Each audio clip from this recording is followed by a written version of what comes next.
ব্যস্ত আমার হাতত সময় নাই কি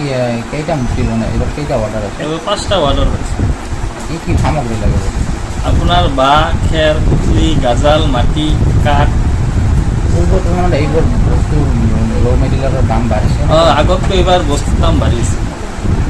এটা মূৰ্তি বনাওঁতে কিমান মান খৰচা হয়